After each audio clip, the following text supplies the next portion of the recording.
fixtures that you mark in the calendar, and in terms of the pre-match hype surrounding this one, I'm not sure we will see a bigger match until the end parts of the season.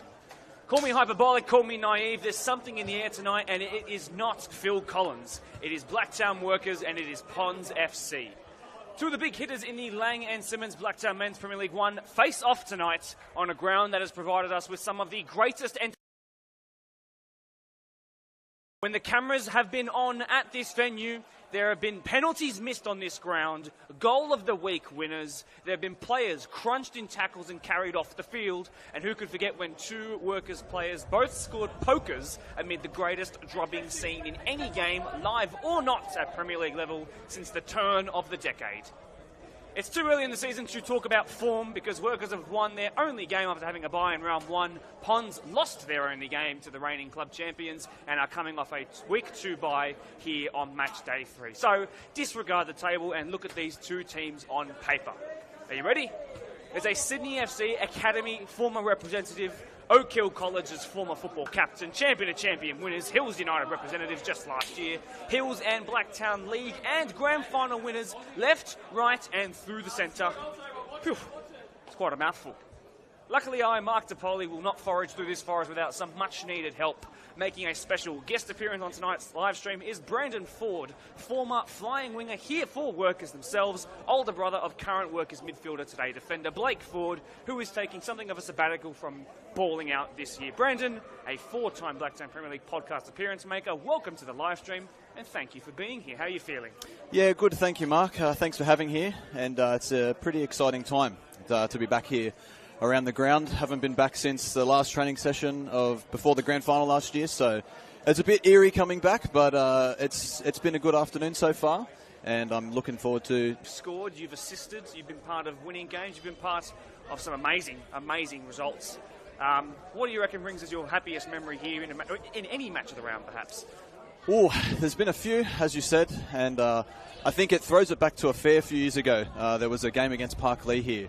It was probably one of the first match of the round games that we actually played here.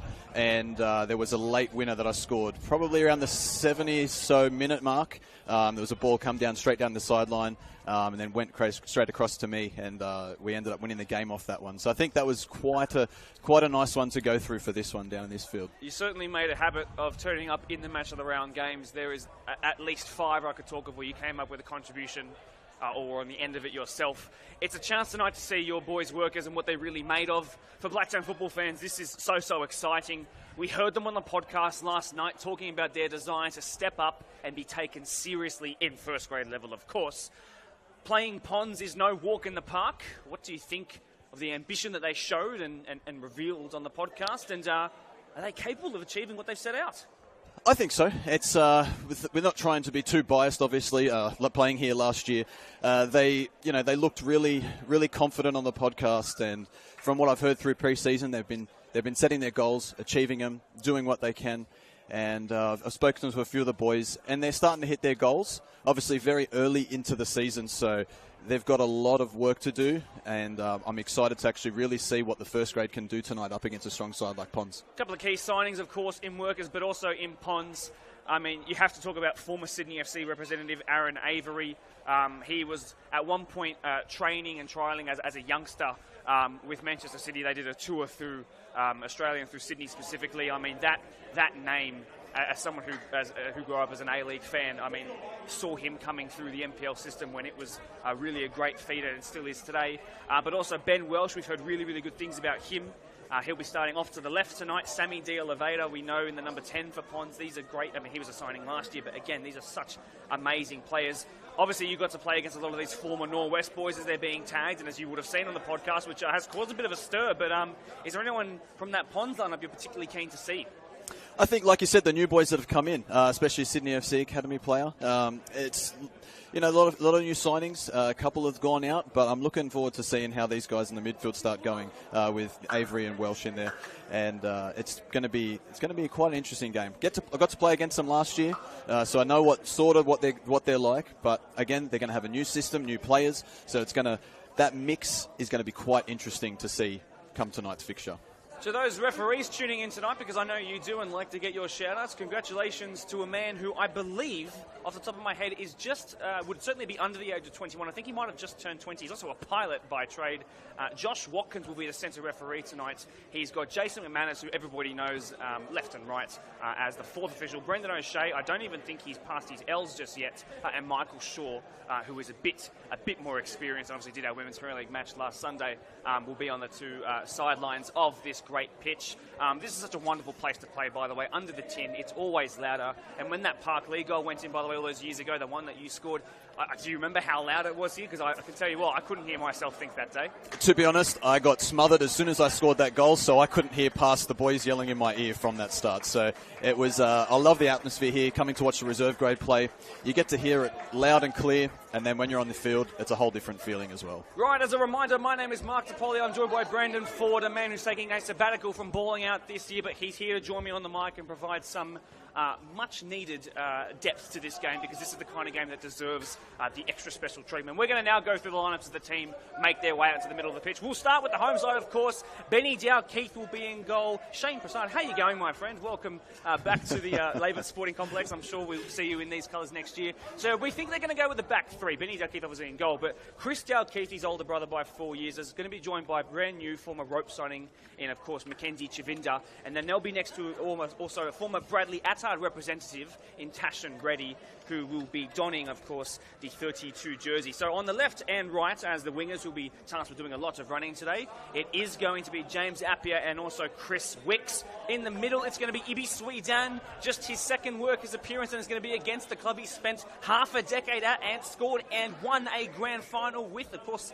in Ponds. He'll be joined in the midfield, of course, by a man known as Blake. You know all Blake Ford very, very well. Yes. Are you excited to see him back in midfield today? Yes, it's very exciting. It's been a long couple of years, I think, for him. It's been interesting to watch him play out in the centre-back last couple of seasons, but it's I think it's really helped him become a stronger player, so it's going to be super exciting to see him back in the middle of the park today. 2022 Joint Player of the Year in Brendan Mazina dons the 10 jersey and plays as the man behind the striker, that striker being the man who scored on his workers' debut last week from 12 yards from the spot in Ahmed Badat, who, of course, picked up a hat-trick against Ponds when he was in his first year as a ropes representative 2 years ago. Let's finally talk about these boys from Ponds. So yes, they might be coming off a loss and a bye, but do not even think that that indicates where this team might sit on the table come the end of the year. Connor Gilbert will begin his stint in goal as a Ponds man. He's just 21, but a former Fraser Park prospect and Gladesville NPL representative.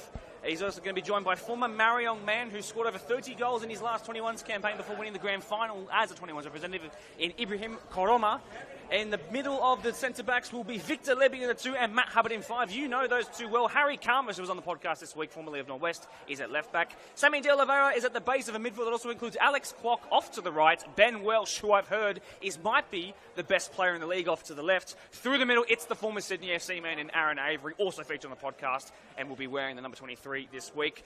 Up at the top of their striking order is Blake Skur in the 7, who in his first season in Ponds colours picked up 38 goals and 15 assists en route to being the also joint player of the year with Brendan Mazina, by the way.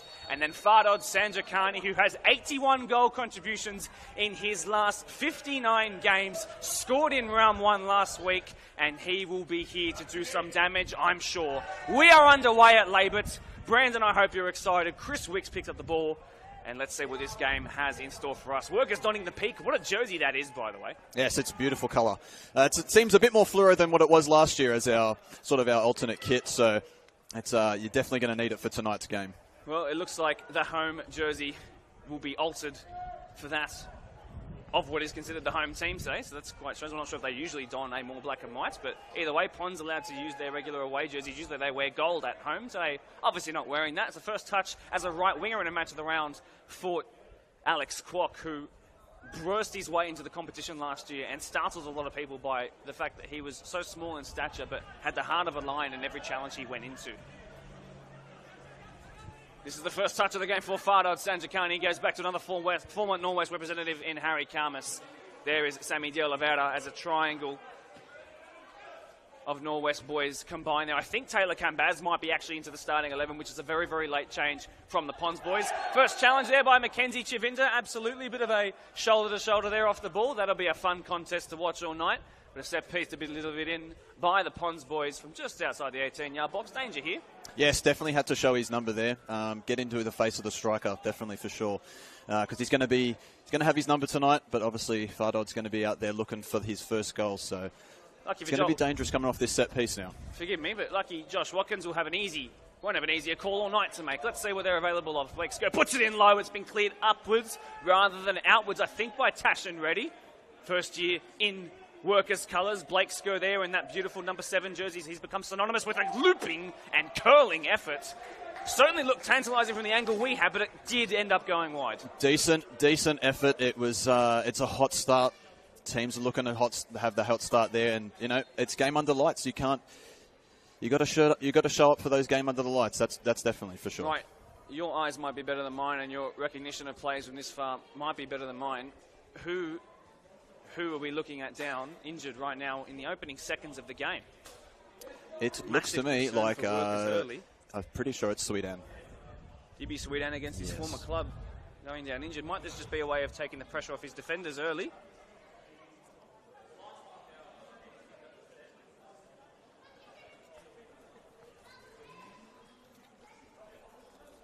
Great to see already, by the way. Over 50 people have tuned in to the opening moments of the game. There is such interest and intrigue around this one.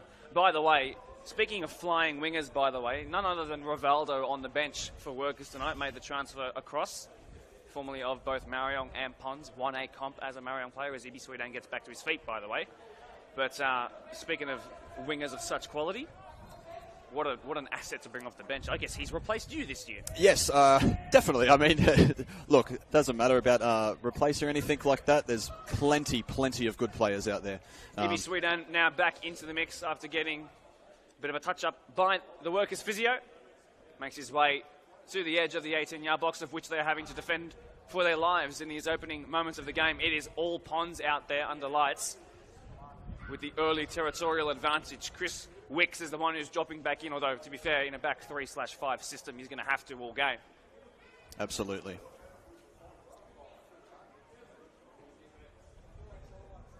Strong work, I do believe, by Aaron Avery. Then bustled off the ball. Will be interesting to see who now takes this set piece to be delivered in. So we've had a right-footer delivered low, driven in towards the front post by Blake Sco. This will be a left-footed attempt. And the pressure mounting here by Ponds on Workers. And your old boys need to stand really firm here. Consider it a slightly shorter corner. Over the wall, towards the front post. It was hit towards goal, and this time smashed in. And Ponds pounce after their early pressure. It was not cleared at all. Teetering on the edge of the 6-yard box. The first ball should have been sent away. And a scramble in the box. And it's resulted in Workers going behind early after all the talk going behind early. And I do believe that was Alex Kwok, who might have just come up with his first match of the round goal, starting further forward. Usually a right back we're used to. But he's donned a position further up the pitch. And he started like a house on fire. Yes, it's been a hot start. Effort from your boys. No, it's been a hot start from Ponds. We've noticed that they started early. There are a couple games that we've seen. Their first game against Marion, they started early, got 2 early goals. In their cup game, they got the early goal as well. So they're in it for the win. They're going for the hot start. Well, off kick-off, this might be Lachlan Precious and co.'s first opportunity to actually get forward. This is James Appiah with the lung-busting run up the near side. You might have just seen out of the corner of your screen. Dale Keith will slow things down after it was actually Ahmed Badat who dropped in to receive.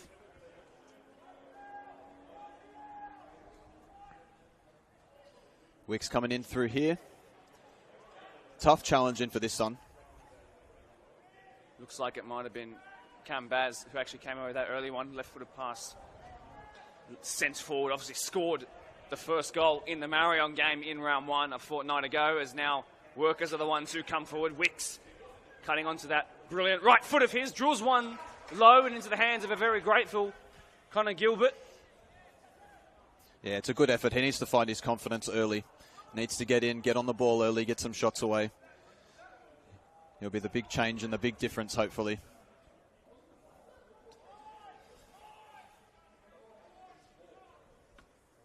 Avery, who, as far as my eyes, as long as they're not deceiving me, tell me, was the one who won the set piece that has led to the opening goal. Great switch of play out here to Harry Karmas. It's a Norwest link up towards the back stick. That looks like Fardod! Sanjakani blasted over. Boy, this is fun to watch, and the attacking motions are as fluid as you could possibly ask for if you're Ellie, the coach.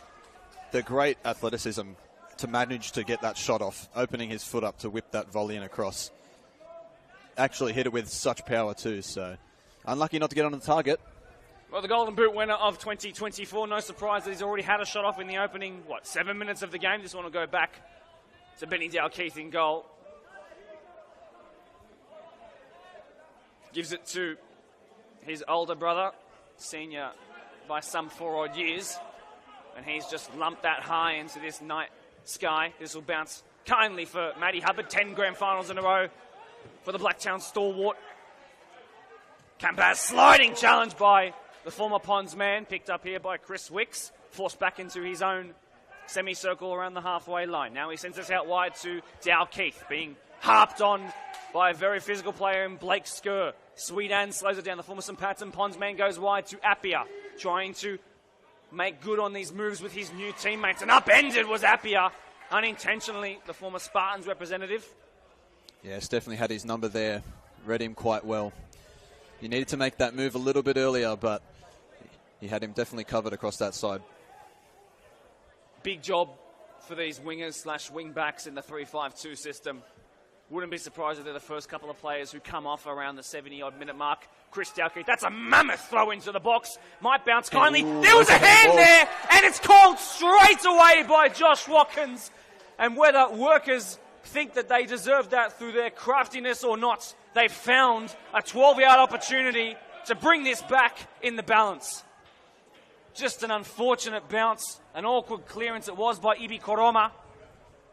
And straight into his outstretched hand, which led to the outstretched hand of Watkins, the ref. Who takes this? Well, it looks like Dalkeith is lining up for this one. I would have backed Blake, definitely, but the last couple of years he's sort of dropped off on him a little bit, probably losing a little bit of confidence with those things. But your brother, he's the same age as me. He's 24 this year. He's actually taken 5 penalties, including in shootouts in match of the round history, which is an amazing tally, by the way. He's missed 3, he scored 2. He scored his most recent one. It looks like the man taking this will be the man who scored his last week. Now, last week, say it quietly, he went to the top right-hand corner against Riverston. Ooh. What about this time? Against the goalkeeper on debut. Ahmed Badat has never scored in a match of the round despite being a Golden Boot winner. This is his chance to add to his 1 assist across the years.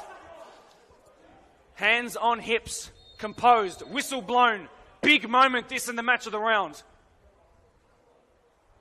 Badat buries it, bottom right.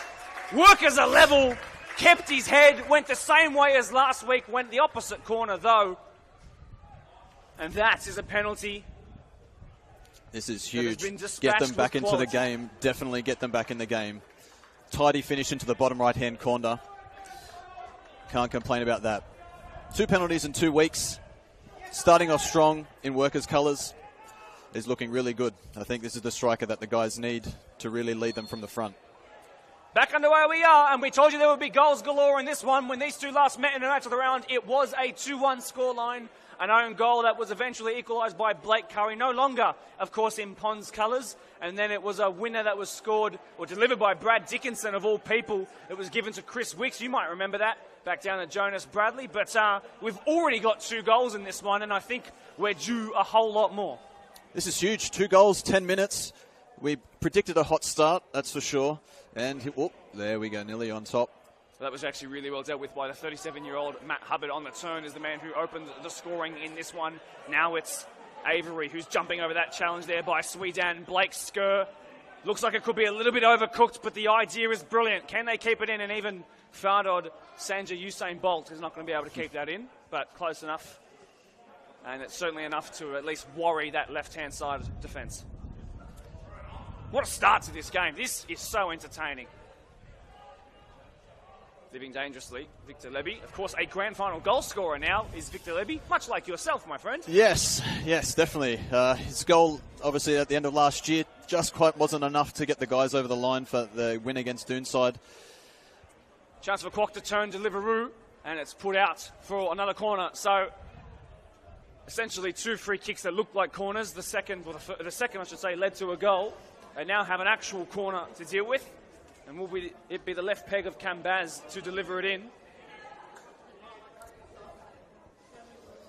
Yeah, it's going to be very dangerous. Forgive me for always unintentionally interrupting you, but the one, or 2 big omissions actually, by the way, is Taylor Redden and Danny Mack, the captain this year. Danny Mack, not here. One's on a wedding, the other one is, I'm not sure, celebrating something perhaps. But let's just see what this corner results in. Left-footed towards the back stick. Leby, of course, scored from a corner at the back stick in a grand final, the last time he played in a match of the round. But yeah, 2 huge omissions today in the workers' midfield, but they're doing all right so far. They've recovered, don't you think? Yeah, definitely. They've been doing quite well so far, setting up obviously a couple of new players there in the midfield in this week's game. So, you know, they're missing Danny and Taylor, obviously very huge, very good players. I've loved playing alongside them last couple of seasons. So, big presences, you know, big voices on the field. So we'll see how they actually turn out this week without having them on there. Massive coming together there, which Sammy De Oliveira has won. Really, really stocky midfielder, despite the fact that he's got technical ability coming out of his ears. Aaron Avery, little outside of the root boot. Dink Cambaz wearing the 6 jersey this year, not 15. Intercepted there by Tash Reddy on his match of the round debut. In a back 3 up against Ponds FC. That's his baptism of fire, to say the absolute least. Wixie, excellent term, but a touch off of that pink jersey renders it as a Ponds throw-in, taken as short as possible by Ibi Koroma, just 22 this year. It was a big signing in the off-season for those who have followed the 21s comp. And a real chance for someone like Lockie Precious, by the way, to assert himself as one of the dominant midfielders in the league. We know he's a golfing champion these days as that ball finds a touchline. He's made his way onto the board. I can't remember what he carded because golf's not my forte. But he's on the board somewhere at some country club. He's also a pretty handy midfielder. Strong work there, I believe, by Ahmed Badad across the face of goal, and it was cleared. James Appiah, second phase coming in here. There's your brother, and it's given away off of his left peg. Sliding challenge by the former Ponds man, another former Ponds man. A little bit more back in time, though, for Chris O'Keefe. In his last season as a Ponds representative, he notched 15 goal contributions, 3 of them being free kicks he scored. Yeah, very uncharacteristic pass there from Blake to lose the ball out there. But we're looking into to the corner now. Another long throw coming in from Chris O'Keefe. This is what led to the penalty. Not necessarily. We just know that he's got massive arms, so he loves to throw the ball. So, and everyone knows that. As soon as the ball goes out anywhere on that right side, you know, to box into that, to get into the box. Well, here's another example of that here. It's been cleared only as far as the penalty spot. I think that was actually Blake Ford who just had it snapped off him there. Here is the one-time goal scorer in Kwok. I think that was Koroma who came central here and then snapped out wide excellently by Aaron Avery. That's what he's capable of. He said that 10 times a season in the 4 seasons that they've played together, that being Fardod Sanjakani and Aaron Avery, they provide the strike, or he provides the strike with at least 10 goals directly off his boots towards the back stick. Good looking ball. Dowkith competing with it with his own teammate. Comes out here to Sammy De Oliveira. Taken off of him. Sliding challenge, which almost looked like a sliding challenge turned into a shot, but Karmas sees it out for a goal kick. Yeah, they're still keeping the pressure on Ponds. Playing a 3-5-2, like Workers playing a 3-5-2, it's obviously going to open up the field once there's a counter-attack, so it's definitely going to turn it around. They've got some very, very fast players up front, so they're going to want to get back in behind to defend. But Ponds looking strong going forward into those attacking areas. So some news coming around from the PL1 in first grade. Doonside have emerged as 1-0 winners thanks to Byron Grandemanger's first Tigers goal over Polonia. Rivo 2-1 over Juniors is a huge result in the race for the top 4. We will keep you informed as the results keep coming in. We know, of course, Marion were playing at home today as well. Didn't get a game under their belts last week due to the weather. These are all such important clashes. Everything feels like a 6-pointer at the moment. Whether you're at the top or towards the bottom of the table. Could be a yellow card here for Avery, but he's good enough to get away with it, to be fair. Maybe Sweden will leave it here for Chris Dalkeith, now coaching at the under-16s at Blacktown City, the girls team, and obviously as a man who took the AYL 14s some 2 years ago to a grand final, which, yes, they lost, but was so impressive in after the whole season. Of course, he's a guy who knows what he's doing. What a sliding challenge that was. Ibi Sweden is not left-footed, but that was a left-footed that was left in and actually won the ball. Workers will make their way out of this pressure situation thanks to a free kick. Time is absolutely flying by, don't you think? It is definitely flying by. We're looking at, just over 15 minutes gone, and it's been a hot start. There's lots of action going on. There's a lot of forward playing going on. No team's really taken that control yet.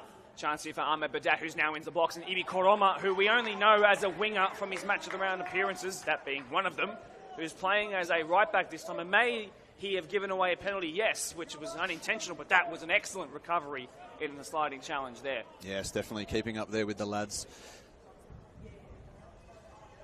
We get to see now what Workers can do from a corner. Any set plays, they've definitely got to be looking for Mackenzie Chavinda. An in-swinger to be delivered from the far side of the pitch towards the back stick, it seems. Headed towards goal and cleared by Victor Leby here from way out. It looked like it was Bazina, and he's taken a 1-touch, 2-touch, struck a goal, wanted his first match of the round goal. Of course, one of the many former Rivo representatives. What's it like to play with a former player of the year, by the way? Oh, look, Brendan Bazina's a fantastic player. You can just see from some of those tackles, like just then, trying to win the ball. His legs are like made of steel. I don't know. I would never go into a tackle against him. Just the control he has in the field. He's got such a presence, good passing. His shots always, you never know where he's going to shoot. But definitely such a general on the field with the tackling. I think his work can sometimes go underrated because he's quiet. He's never been on the podcast, for example. He's just a quiet achiever who does his things to at least an 8 out of 10 every single time. Chance here. It's Mackenzie Chavinda, who, by the way, this is his opportunity now, having left ropes and joining a team looking to win a title, to step up and become the centre-back. Weird comparison, but almost like Virgil van Dijk from Southampton to going to Liverpool when you just become world-class because you make the step up. You know what I mean? As Wicks forces Gilbert into a rush-out, which he claims. Yeah, exactly. I played against Mackenzie a few times now, so his presence on the field is quite large and a very, tall, strong player. So here's his opportunity, especially in a back three, to really cement his role in that centre and command the boys going forward. Matty Hubbard, former Blacktown Demons representative, was part of the Spartans group that made it into first grade when that team was, I guess you could say, in its prime over a decade ago now. A guy who's then since made 10 straight grand finals now. And unless Scotty Jackson out at Tigers is able to inspire them into a late season finals push perhaps, he has probably the best chance of turning that into 11 and being the outright holder of a record of such. Here he is, left-footed pass, square to his centre-half partner, who he's played probably close to 100 games with now at the Ponds. Aaron Avery just trying to read this one out of the sky, now competing with Appia and the touchline. 23 versus 24, infield pass to find De Oliveira. This is such high technical quality. Karmas, though, on cue. Almost the opposite. You could see what they were going for there, but I think it was just a little bit of the change up there from Ponce to go forward. Blakesko wasn't quite ready in for that run in behind. Their ability to make triangles, we're watching it back in our replay, which is about 20-second delayed. But you can just see what they're capable of doing. And it's a bunch of guys on their match of the round debut, but these guys have been playing together for years. So they're just as familiar with each other as any team. Yeah, they're definitely slotting in around in good positions. They, as you said, they're very familiar with each other. So coming across now to link up together. Chance, big chance. It's a foot race, and Chavinda was really sharp off the mark there. Sanjikani in strong. Not the first time those two have come together in a challenge, but it's been fair and it's been aggressive and it's been great to watch. And So Pons now trying to keep the pressure on as Workers look to play out of their own defensive third. Appia has two around him. If he comes away with this, you'll call him Houdini. Avery battered into again by Appia. Those two have had a couple of good coming-togethers as well in the last couple of moments. Now we know what he can do from the throw-in. It's missed by Chavinda. He recovers, but only to give away a corner. But we know what the set piece can do for those in black today. Yes, they've been very dangerous off set pieces. To see how they set up, how they want to link up with this play. Coming in from this near side as well again, so it's probably more than likely going to be a right-footed cross in. Well, if it's Sammy De Oliveira, that it will certainly be, unless he adopts the Santi Cazorla approach and takes it with his left because he feels like it. A guy who doesn't necessarily get a whole bunch of goals and assists, but it's his final ball into the assister, or the one that unlocks the defence initially, that can become so dangerous. And it was allowed to bounce again, and it did actually come off a Pond's head. Whose, I can't tell, but Workers might consider themselves lucky that they came away with that. Hubbard, poorly read. Wixie is quick. Handball, unfortunate, but great to watch. Living a little dangerously, but he's very capable, isn't he, Taylor Cambaz? The goal to his name already this season. Of course, if you're watching on YouTube, you're watching on Facebook, we'll take a really quick look at the live chats throughout the entire stream, so feel free to leave respectful messages in the chat. Let us know some results from around the grounds. We'll give a live table update as such. That's why you're here, after all. Here is Blake Ford to find Badat, tearing down on goal. Ahmed Badat saved by a keeper on match of the round debut, who's making an early name for himself. Yeah, definitely a great stop there. Nice and low shot coming through. Definitely had to get out to that one early. Probably on his more weaker foot on the left-hand side. So it was yeah, rewatching it back, it was definitely just a little bit underhit, I reckon. Didn't quite angle towards the corner. Trying to hit it across your body with the laces as with your weak foot is never the simplest of tasks. But a guy who's got 18 in the season, you want to hope so, towards the front stick, and should be smacked in by Chavinda, blocked. Heroic defending. And now it's Pons, who we are saying from the set piece, survive. But a chance to break away. Great shoulder to shoulder, somehow keeping the ball, then given away again. It's ping-pong in between the two. FSK might have been offside. There's a bang of the esky in the Pons technical area. And on we go.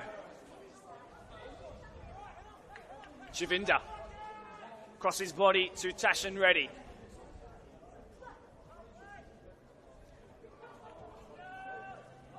Chris Wicks has been good tonight, but that wasn't a great moment. Another two-man triangle been formed. Great work on the wide areas by Alex Kwok, picked up here by Aaron Avery. Struck from distance, straight into the hands of Benny Dow-Keith, who made his match of the round and senior debut at this ground some 3 years ago and has never lost his spot since. Yes, he definitely hasn't lost his spot since back. We played Mariong at Blacktown Football Park a fair few seasons ago. We had Evan Moses playing in goals. Got injured in that game. We'll hold up here. Alex Kwok coming cuts through. back, past one, delivered low and flat towards the edge of the box, picked up by Bazina. Brilliant work there by the 2022 Player of the Year. Lachlan Precious. Lovely ball. It's a foot race. The keeper comes for it and wins it. Clears it right to the halfway line, where of all people, Chris Wicks will pick it up. Past Ibrahim Koroma.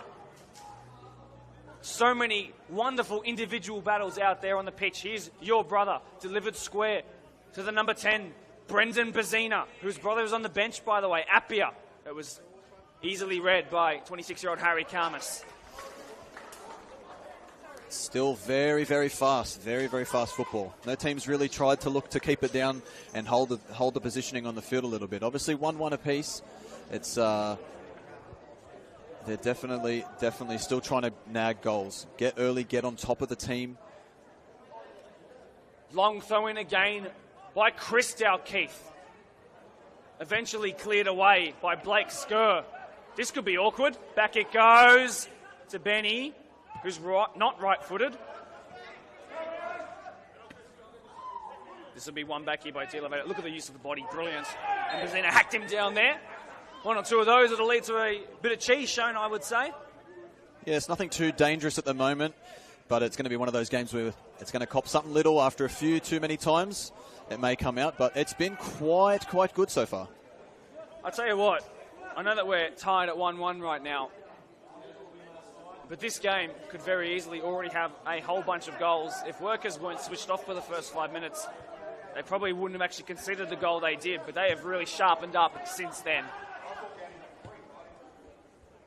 Well left to Victor Leby on the cusp of the 1/3 mark of the game already.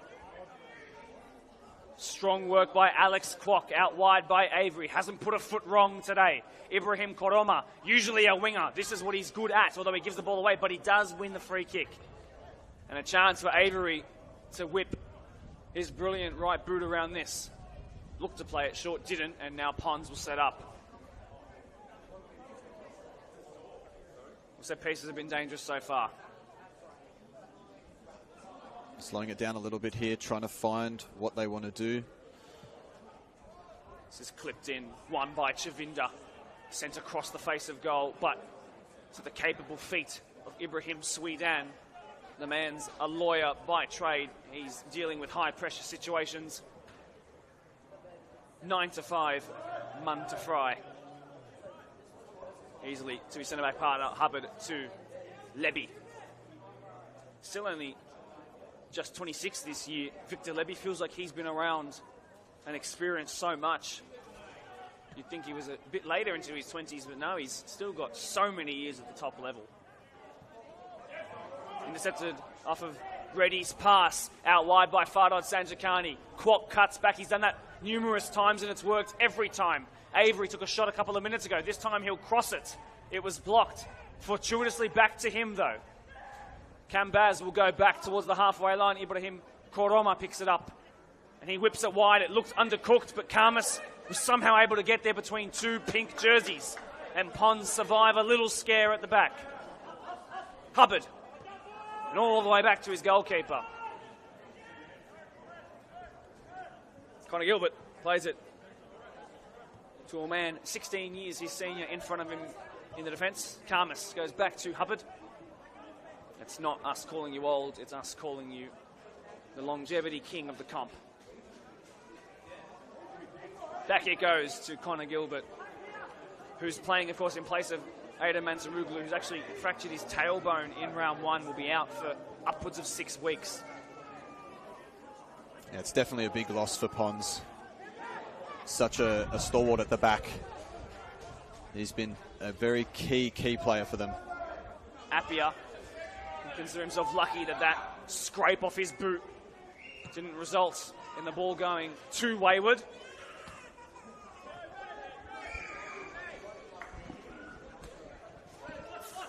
Throw in it will be for Pons. We're now on the 1/3 mark of the game. Dalkeith first, Fardod Sanjakani. Appia got a little touch. Cuts back. Blake Skur, coach of the Women's Premier League Pons side and sponsors the club as well. He actually designed the jerseys in co with his new company this year. So he literally, in some ways, is the club. Pons as an institution, one of only 2 Blacktown teams to have ever eclipsed 1,000 playing members, the other being Marsden Park, who did it this year. This is the club that represents almost the largest portion of Blacktown players. It's such a huge thing for them to have a pristine Premier League outfit. Ball in by Karmas. Dalkeith was there, and then past the keeper, a little touch. Chavinda off the line, just about clears. This place held its breath. Long shot over. A little bit scary at the back there. A little bit scary. It just went absolutely silent here, didn't it? Yes, it was. I think the fact that we had Ben Dalkeith come flying out, make that first save, just missed the second one, hearts dropped a little bit. Once you see that keeper way out of the goal, it becomes very, very scary. You never know where the ball will flick into. I can imagine if you're a winger as well and you're so far from the defence, when you know you can't do anything when a keeper drops the ball, it's heart-in-mouth kind of moment, and that's why this place, despite being the noisiest ground in the league, went silent. That's a difficult one to control. Far too difficult. That's a poor ball by Bazina. They seem to be trying something a little bit different here to get out wider, but this game has been very quick. There hasn't been such a big stoppage in play yet. It's been back and forth, and it's been cruising along. How does Avery get his foot around every single ball? Chavinda, strong work out of the sky. Sweet Anne stepped in. Not, of course, of Pons anymore, of Workers. Precious taken off him. Yet to really establish himself and put a foot in this game in the midfield. Tough to do it against such opposition, though. Picked up here by De Oliveira. Speaking of tough opposition. Given away by Victor Leby, though. Chance for Workers with a bit of space.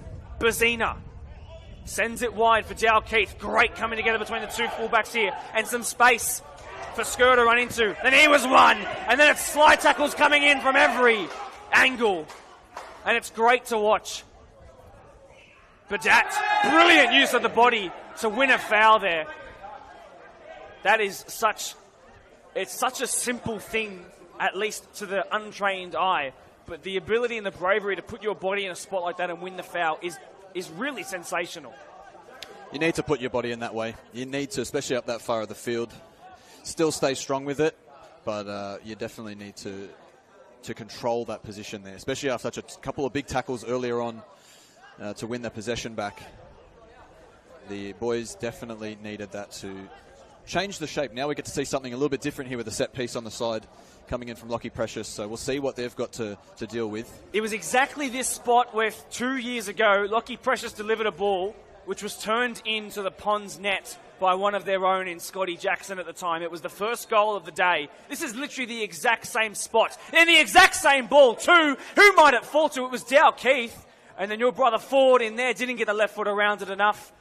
Kwok trying to come away with it. Sanjakani in an unfamiliar wide position, being harped on. Kwok wins it, the highest of all the Pons players out there. Tussle for the ball. Free kick. Workers trying to put their foot on the Pons' throat a little bit here. Pressure mounting in pink. I tell you what, just to go back to Ahmed Badat, by the way. Yep. This is a really niche reference, but when we played an all-star match between the PL1 and PL2 at the start of this year, it was behind closed doors. A couple of people came and watched, but he absolutely, by the way, ran the show against some of Blacktown's best players. And those who know. Ball delivered in by Swedes, and Wicks flicked it on! And off the post! Does he usually win headers? Wow, to be honest, not really, especially in that close part of the pitch there. That was a huge chance. Definitely missed. He probably one of the best headers I've seen him do, to be honest with you. That is such a hard skill to master. And he's nearly produced another match of the round goal. He's only got the 6 to his name. Dal Keith, the pressure really mounting here. It was Wicks again. All 6 foot of him, 6'1" if you count the ginger throw, got up real high for that one. This is such an exhilarating game to watch. You didn't need much on it, just to flick it on. Just to flick it on. That's all those that you need to do with those. I tell you what, I was a little bit worried for your boys in the first 5 minutes when Pons scored a goal and they couldn't play their way. I'm going to be completely honest, I was quite scared myself. The way they started strong, like I said earlier, they've started quite strong in their first 2 games their 2 games I've seen on the paper. So they started strong this game, but I think that goal definitely woke up Workers. Oh, absolutely. It just would be such a shame for Jason Charles, of course, a Doonside representative when he won the 2017 Champion of Champions as a coach.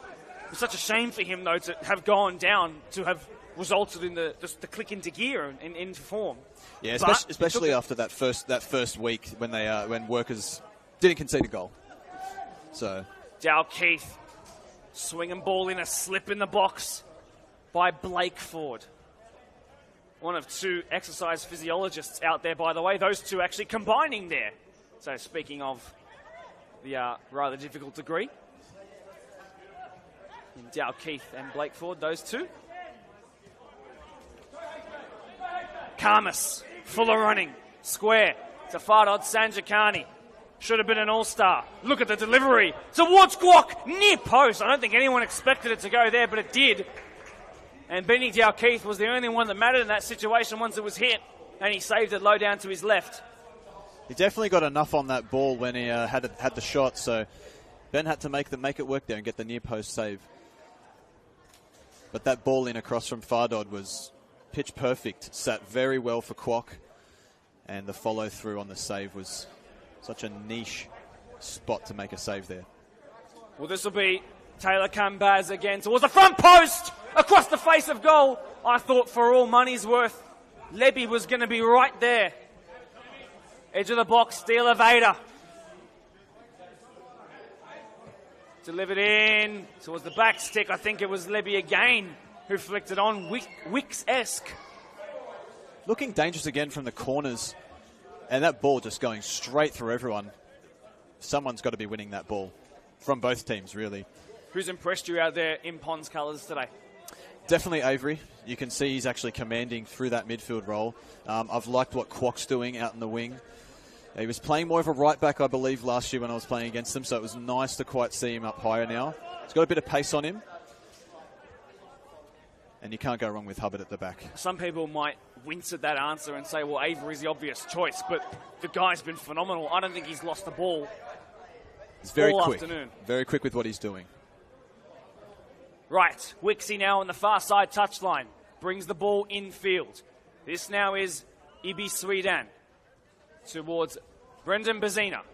Square again, we go from one touchline to the other. Dalkeith step overs Casper the Friendly Ghost. Flicked on! Looked like a good header, but it was really well read by a keeper who's also, like we said about 20 minutes ago, is making a name for himself tonight. Definitely turning up to the plate. Coming out nice and early. Knowing that Wicks is quite fast, he's got to get out there early and shut him down. Decisive work, isn't it? So important for a goalkeeper. Chance for Pons to deliver a ball in Avery across the face of goal, and the first one he's probably put wrong all night. It's testament to his qualities. Fine margins you're going to find from these guys today. I can promise you, Blacktown Premier League fans, those who have watched the podcast or at least watched these live streams before, we're going to get a little word from a man who scored a poker in a match of the round, Shane Prasad, at some point in this match. I'll have a chat to him at half-time and get him on the mic for a little contribution. So stay tuned for that. We'll get him on as well, don't you worry. Perhaps in the second half. Yep, he's been hanging around here. He wants to say something, that's for sure. He definitely does. He's hanging out right next to me. Hey, Mark, can you give me a shout-out on the live stream? Just want to mention as well, because I'm intentionally trying to do this year where appropriate, it's been an absolutely perfect refereeing performance by a man who's under the age of 21. It's great to see. It is really great to see, and it deserves to be called out and spoken about. Avery dropping in to receive in the deepest parts of the pitch. Got about 7 minutes to go or so. There's not really going to be much time to be added on, I think, besides the Ibi Swedan injury in the first seconds of the game. This will go straight to the sheds come 45 on the watch. Oh, keeper didn't come. Sanjikani, what a touch that is! Did it run wide? A keeper on the ground. Still Sanjikani, square to score! Smashes it in! He has another match of the round goal. Whether it's a grand final, whether it's a league game, it's always this guy for Pons. Blake Skur opens his account. Take it away, Brandon. That stop from Fardod to hold the ball up and send Benny down. That was incredible. But that's what you need. You need that extra player following in. You can always have your striker going forward, but you need that follow-up. So with Blake Skur's pace getting in there, and I mean, he just smashed that ball into the back of the net. So far it's been a day defined by strikers. Obviously the first goal scored by a winger, but since then, a penalty converted. But the work by Pons number 9 there cannot go unappreciated. That was absolutely sensational to keep that ball in. And he has put as much effort as he possibly could in keeping that ball from going dead. And he adds an assist to the goal he got in round 1. And he's putting pressure on again, and he actually gave it away. Picked up the only goal when representing Norwest in an Australian Cup match that knocked out Bankstown City Lions, by the way, no less. So the guy knows how to score in the biggest of occasions. Make that goal contribution at number 82 in his 60th match. He counts them. Big numbers. Oh, you do as a striker. You definitely count them. I count them, but I don't need to say how many I've scored. What was your match of the round tally again? I do believe it was at least 6 goals and assists combined. Yeah, I think so. About that, 6 or 7, I think. I'd have to go back and watch them, to be honest. I've got it written down somewhere, my friend. I do believe it was 4 goals and 2 assists, and some of them so sensational. You know what? And as well, we're going to count the one in the grand final, so let's call it 7. Yeah, we'll call it that. I think we should. That was a bit of a poker too, so love a little bit of poke. Skur not happy with that one. That's fine. Could be a card here for the 2022 Joint Player of the Year. And he does get, I think, the first caution of the game. I believe it is too. The clock reads 7:46. The scoreboard reads 42 minutes into this one. A little bit of time to go. 3 goals in the opening 42 minutes or so. Chances are plenty at either end.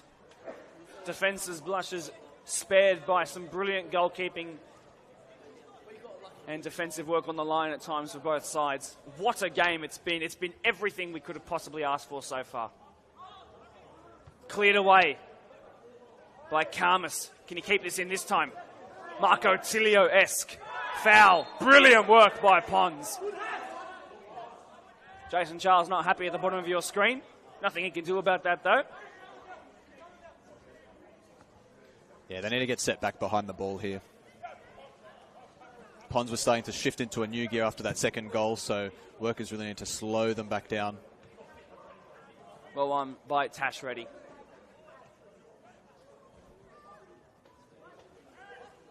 He's born and raised in South Africa. Similar descent of Ahmed Badat, by the way. Scored his debut, or maiden, I should say, match of the round goal tonight. Here is Alex Kwok, your brother, doing the defensive work here, something he's used to, though he's beaten to it now. Cut back, not quite. Tussle and hustle for the ball. A sliding in challenge on Chavinda that was deemed illegal. And that ball goes dead. Free kick given. 2 minutes from the break. It's been flying by. I don't think they realise how quick this game's going. 2-1 on the board, and it's still flying high.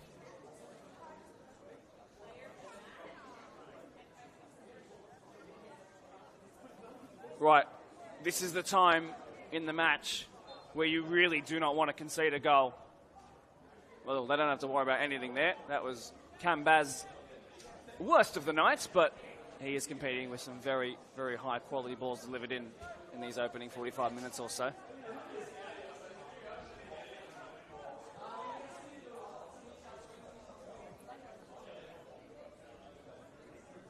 Workers' priorities to keep this scoreline at the exact rate that it is right now. They do not want to go behind by 2 goals! Oh, Pons certainly want to go up by 2. There he is again. The Persian Prince comes up with another goal in the match of the round. And Pons pounce on Workers being a little lazy out the back. And have put a 2-goal cushion on this game that could prove decisive. And right as we were discussing it being half-time, we're on the cusp of it. They find themselves down by 2. Pons find themselves up by 2. And it is a player of the round performance by the Pons number 9, who is looking everything that we know he is capable of, and very all-star-esque. It was a great ball over the top, and a lot of athleticism to get into the slide to get that ball in. This could get worse. There's still time in this first half. Dal Keith shuts him down. Both back to their feet with a shake of the hands in the process. There's 5 seconds to go until we officially tick into added on time.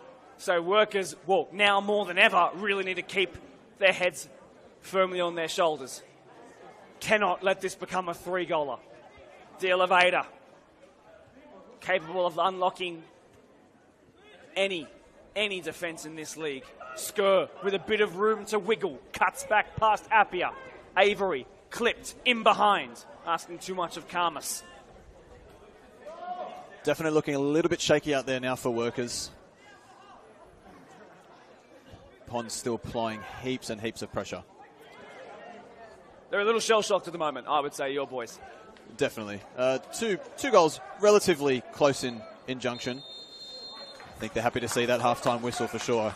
Well, I think it comes very much to the unfortunate nature of the Ponds, who would have wanted that first half to keep going on, considering the momentum that they just built up in the last probably 7 or 8 minutes or so. For workers, it could be a blessing in the disguise of a whistle, because they get to go to the sheds and try and revisit and rethink how they will come out in this second half. And they really need to as well. For so much of this game, it was in the balance. They had chances too. But Ponds have just gone bang, bang towards the end part of that first half. And they might have already, unfortunately for those who are looking for a 90-minute game, put this game to bed already. But it's a big job for your boys to do in the second half of passing comments. Are they capable of doing it, of mounting the comeback? I think so. They really need to find that general in there to really command the team, really command the game. Obviously, Ponds started hot right at the start and finished hot right at the end to gain their goals.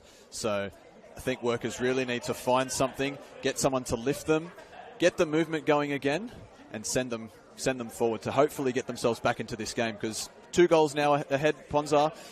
It's pretty tricky. Today will be a great day to have Danny Mack, and today will be a great day to have the tenacity of someone like Taylor Redden. The game was burst open by Alex Kwok in the opening minutes, then Badat scored from the penalty spot, but then Skur, who received it from Fardod Sanjakani with a brilliant assist, and then Fardod himself at the back stick has put this game with a 2-goal between the two teams on the score sheet. We'll come back in about 10 minutes or so. See you then.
was it? Good.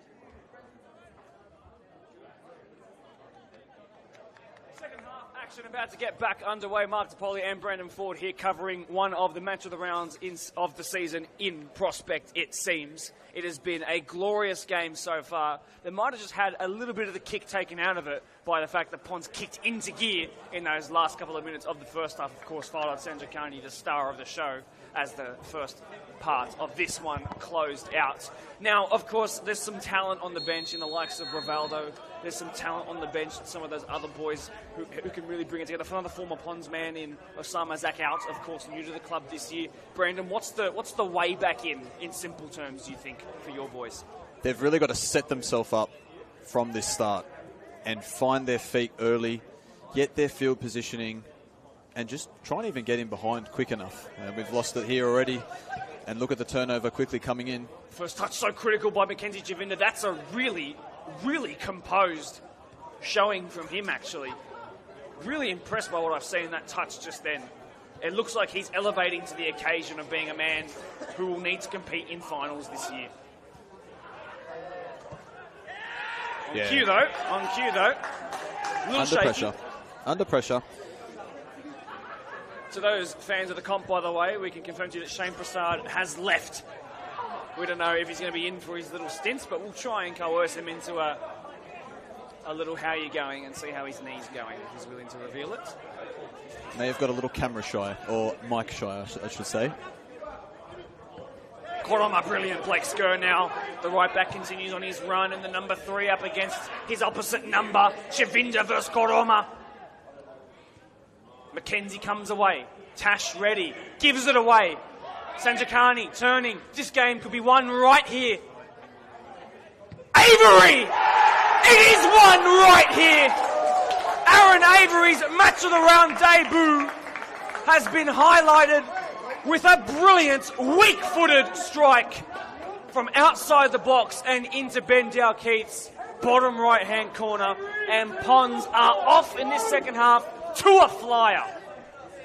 That was a very smooth finish. Like you said, weak foot finish. Not a lot of players can hit the ball that well with their weak foot. A shock to the system, to workers. Ponds start the first half, a hot start. This second half, they've started just as fast. 2 minutes on into this second half. Well, we have now 5 different goal scorers with the 5 goals that have been scored. It's Aaron Avery's first since his transfer into Ponds. And what a way to announce yourself to the competition for the man who has the 23 jersey, but he might be winning the best number 1 come the end of the year and our player of the year votes, because this guy's taken all 3 points, I'd have to say. He's definitely commanding the midfield. Definitely controlling their boys out there. It's been nice to see him on the ball. Must be painful for the coach, because whatever was said at half-time either didn't work or has gone to pony in the opening moments. Wixie trying to win a penalty, and the fortunes would not favour him for the second time, despite how the first goal came about for them. Yes, the halftime talks have been very, very interesting from both teams. Ponds leading up by 2. A 2-goal line's always very dangerous. But whatever was said, it's already chopped and changed. Really early start. What I'm thinking to do a little bit of a wry analysis of this is that I really do think that second goal, creating that 2-goal cushion by Ponds, has deflated them. And that might seem like the most obvious storyline to try and promote. But they've come out of this second half deflated as Dalkeith loses that one. And if that is a free kick, what's the colour of the card? It's yellow. They're saying Dalkeith's brother coming in straight away, rather quite aggressively, has to be careful or he'll be cautioned himself. Let's have a look at it here. Well, have you ever watched Harry Kane win fouls out of the sky? Have you ever seen those clips before? The way he sort of manipulates his body, and it can really make the landing of the goalkeepers awkward. It's been exactly that for Ben Dalkeith, who will probably still actually receive the caution, even if he is injured. Hopefully he's okay. Sanjikani goes down now, waving around his left wrist. This is a huge moment for both teams. They lost their keeper in reserve grade to a red card. He's going to be cautioned with a yellow here. What's your take on this situation? You're a free man. You can say whatever you like. Oh, yeah, I think, Ben coming out that far on that angle, it's quite... You can never really predict where the ball's going to go. Obviously, if he's going to come out and win that ball, he's got to clean up the ball and the player. Not a safe way to say it, really, but things could have ended a little bit more dangerously as well for him there if he had come off a little bit worse than what he did. So at least he's back up on his feet now. Yes. Cop the caution. That happened.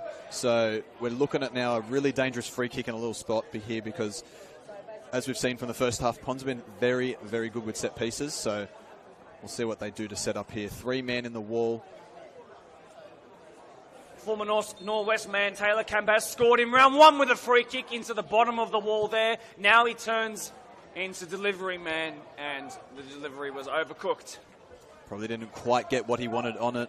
Just seeing it a little bit low. He's definitely had eyes on the shot for the whole time. I think the really scary thing for workers here, and for opposition's fans, I should say, that you'll be really excited by the fact that former Hills United representative, and of course another one of the former Northwest boys, Ben Welsh, is warming up for his official debut for the club, which will come in a match of the round. And I have not witnessed it with my own eyes, but from what I've been told, if this guy will challenge Kelvin Afori, this guy will challenge Fardod Sanjikani, Sammy De Elevator for the best player in the competition this year. So let's see what he can do off the bench. Chance for workers, though, to bring this game potentially back somewhat in the balance, but they haven't really created an opportunity if you include the first half minutes in probably about 20. Chance. Fardod Sanjikani. Fardod Sanjikani. Now Keith got a hand. Very great what save. A save. Keeps this game respectful on the scoreboard, because this was about to get really dirtily out of hand. Yeah, quick turnaround on the counter-attack. Ben made a great save there, diving to flick it up, and it did look like it just bounced in front of that post and out. That could have definitely changed the game even more drastically than what it has. Jeez, on second look of that, he's gotten down so quickly. So quickly to deny Fardod Sanjikani, who, if I could afford a house, which, by the way, I never will, I would have put on him scoring that. You'd be very surprised. Ben is a big lad, but he can get down to the ball very quickly, as we've just seen. Cambaz! Oh! Was it handled off the line? Whistle to the lips of the referee. Pleading for a penalty. It certainly touched the hands. Was it deemed legal or an illegal touch? That's the question. And it looks like the answer is legal. And if it was on his midriff, then absolutely no penalty. Nope. Ignore the calls from around the grounds. Although a chance to put the fifth in goal kick. Ignore what those around you are telling you. It is not a penalty. Right into the midriff. Right into the midriff. You are allowed to do that. A fantastic little flick-in pass there from Dodd. Just to get it back in. And we've swapped it out now here for a corner. Looking a little bit dangerous again here. Cambaz has been brilliant all night from dead ball situations. 53.5 minutes on the clock. Edge of the box to Sammy De Elevator. Didn't get enough behind it. Want it back. Well, that's a really good ball. Badat needs to play it quickly. He has. Matty Hubbard in firm. Bazina got his touch wrong. Two former Spartan, they're coming together, but it's been deemed illegal. Pons not happy with that one. Denied a penalty and had a free kick against them that they didn't agree with. And suddenly the curtains are coming down. Avery, the most recent goal scorer in the game. Crossing the halfway line now through Taylor Cambaz. His work with the ball in play not to be forgotten as well. Pons doing their best to also just turn this into a bit of a scrappy game by kicking the ball away just enough to not warrant a yellow card where they can. It's good to watch. It's really good to watch. And Pons are making a statement in the competition right now. I can promise you, here going forward, Pons, you're going to be facing low blocks, and more low blocks. Delivered in flat, bouncing easily. It's been a good turnaround for Pons to see after their first showing against Marion, where they copped 4 goals and scored 2 themselves, but now they're on the back end of it with 4-1. Not only, they can see that they can concede a few goals here, but sure can they score them. Appiah with that Luis Suarez-esque kind of dribbling where he somehow just keeps it against all the odds, but eventually taken off him, and now Pons are launching a counter-attack. Kwok has gone to the opposite side. Won't get to see him play under our eyes today, which is such a shame. Really, really nicely done there by Lockie Precious. Given away, though. Avery, jeez, that's good. Oh! Jeez, it was over, but only by a little bit. Yeah, they were really locking Lockie down in that middle there. They started having 4 players swarm around him. He just couldn't get that ball out. Just couldn't find the right pass to leave out of. And then the shot from Avery as well. Looking to dip Ben. Look at the way he just... It's such a low follow-through on the right foot. It is something I can't even replicate on FIFA. Lovely. Really, really lovely. To the left of the goal, delivered towards the backstick. Score! Oh, they are really running riot now. Skur the first to bag a brace on the night. His first 2 goals as he hunts down the top of the Golden Boot race. Looking very, very dangerous now from all different angles. We're talking about great shots. We're talking about headers. Then he probably should have come out to that a little bit more to win that ball, but such a tidy finish on the head and to get into that the bottom corner. Now Pons really running away with it. Brandon, my friend, unfortunately, this is becoming a pasting, a plastering, and one where, unfortunately, your boys, I'm not going to let you say this because I don't want you to become hated by your own, but this has not been good enough by the boys, and they're getting shown levels today. Getting shown levels across the park. Second half not come to the races. Probably since about the 40th minute, to be honest. Rivaldo's about to come on, so is Karim Morsi, 2 former Pons boys. Morsi obviously joining directly from them, back after an ACL injury, which kept him out for 12 months and turned him to the technical area, which has really upped his game in a whole lot of different ways, technically and tactically, but he's about to come on against his former club, despite having debuted in the reserve grade today, and he's going to be tasked with trying to win this midfield battle against a team that are strutting their stuff at 5-1 up. That's not easy. Definitely not. It's definitely not easy to come on as a substitute with such a high score line. They're going to want to really try and make a change here, try something different. It's going to be exciting to see these guys out on the field. Definitely like seeing Rivaldo out there. And Karim is going to change that. Watch him in the reserve grade a little bit as well. And he was looking quite good there too. There's going to be a big, big pullback from the boys here. But Pons just too good on top at the moment. Tash ready. Kept it in. Skur, brilliant. Actually a really, really solid and dogged defender. Lebby steps in. Kambaz, quiet achiever today. Fardod Sanjakani up against Chavinda. It's a foot race. The number 9 will win it. Cuts back though. Momentum taken out of the moment a little bit. Chavinda stood firm enough. Fardod tried to win it on the ground. Deemed illegal. Free kick. Right, so here we go. It's a debut in the match of the round and for Pons for the number 21, Ben Welsh. We've been told to expect big things. We know what Karim Morsi is all about, and we know what Rivaldo is all about too. Chris Wicks makes his way. Blake Skur makes his way. Lachlan Precious makes his way.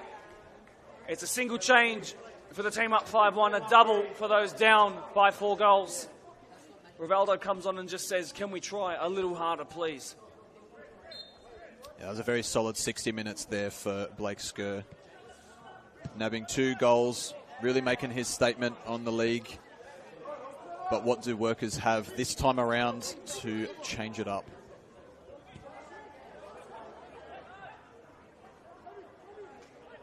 Well, we were told that Rivaldo was leaving the comp 2 years ago. We were told that Rivaldo would be leaving the comp last year. And instead, he just left his team to go to Blacktown Workers. Look at the hustle here, though. And he's going to be beaten to it by the change of direction by Victor Levy, who then gives the ball away here to your brother. Your brother then sends it out wide to Karim Morsi, up against his old club here today. Square by Chris Dalkeith. Chivinda into Sweetan, who spoke about beating Pons 3-0 today on the podcast. Eek. That's going to burn. He says everything tongue-in-cheek, though, to be fair to him, but still, that's going to burn.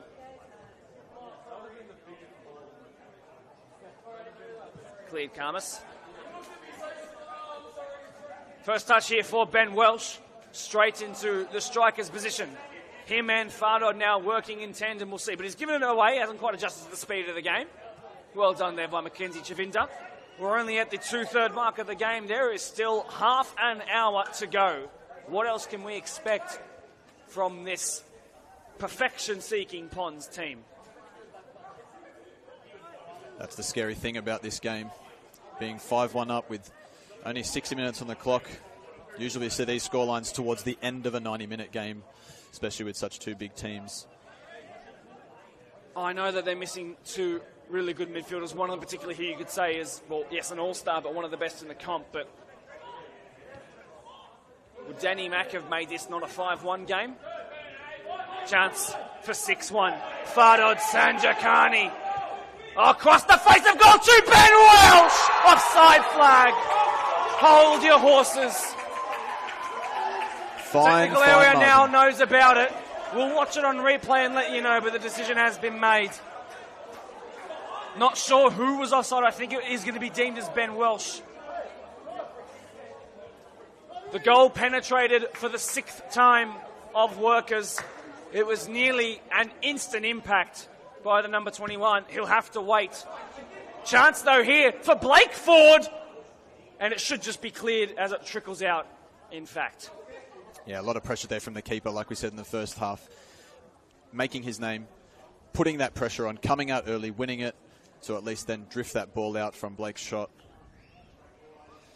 And now they're slowing the game back in here, really trying to find their feet again. Boy, this is frightening football from a lot of perspectives. I know that there are some 50, 60, 70 people watching across a couple of platforms right now, and that's just devices. That doesn't include people who are watching it with their teams right now. There are some boys hoping for top spot this year, watching this Pons team perform right now.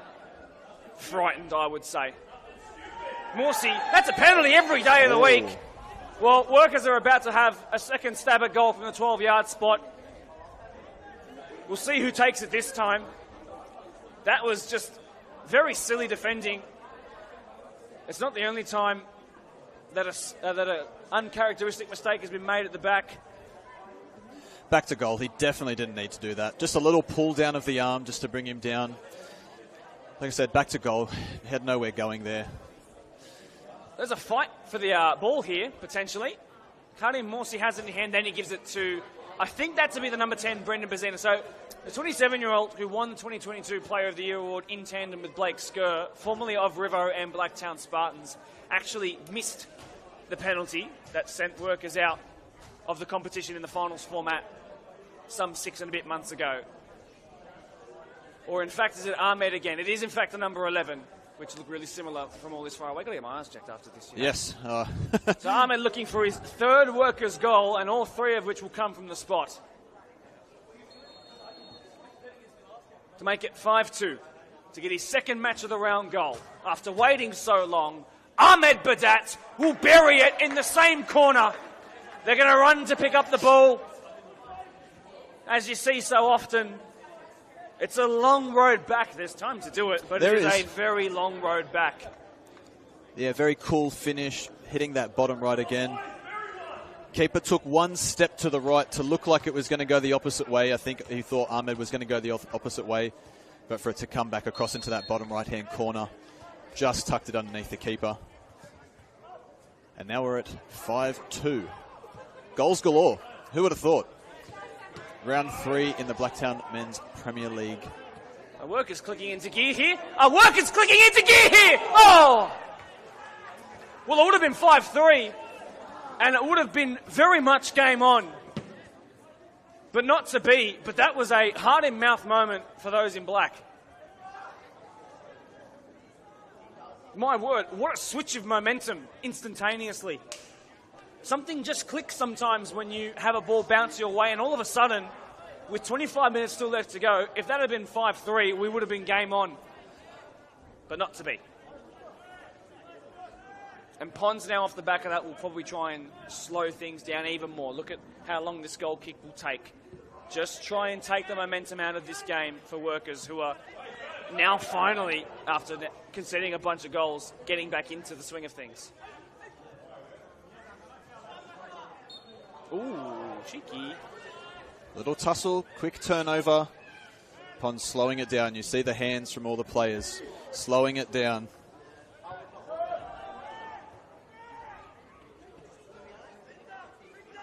Now nice movement, moving the ball around. Cleared away, Connor Gilbert. Side flag raised. Header won by Tish Reddy in the process though. Yeah, come back from an offside position there. Just a little bit on the switch. Probably didn't realise that the ball was going to come in quick from the goalkeeper there. Sent wide by Blake Ford as they cross the halfway lines with those in pink as James Appiah cuts back. Bazina. Avery. Ben Welsh! Ben Welsh! On debut! Great save, Benny Dalkeith. I think I might have come off his cheek. He's in a world of pain right now, but he's kept his side. Stretch, but in the game. To the result of that, he's put his body on the line, as goalkeepers need to do, but he's done better in that instance and coming out a lot quicker to win that ball. Send it out for a corner, but he's definitely feeling it as a trainer comes onto the field to check it out. His brother, Chris Dalkeith, over there checking in on him as well. First time those two have had to check on the well-being of each other. Workers are about to introduce two men brand new to the match of the round as well. In the 66 jersey, it's Luke Juhart. And in the 88 jersey, it's Omar Morsi. I can only imagine has a relation to that of Karim. Well, they look almost identical, barring the haircut, so surely. Yeah, a couple of young players coming onto the field now. Just to change the game up a little bit. Workers trying to find their feet, but they're going to have plenty of time here.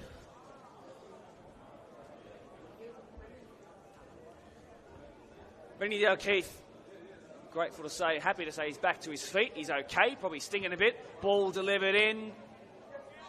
Chance for Avery. Didn't get his technique 100%. Rivaldo in a foot race here with Ibrahim Koroma.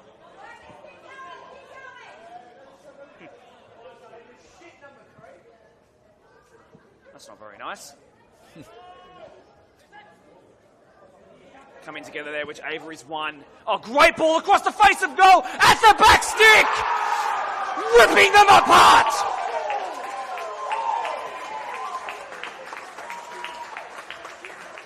And the Persian Prince has another. Absolutely ripping Workers apart. It is hard to watch. The tussles between Bazina and Avery have been heating up in this second half. And he managed to get that off there and just whip that ball right across to no one at the back stick bar Fardod.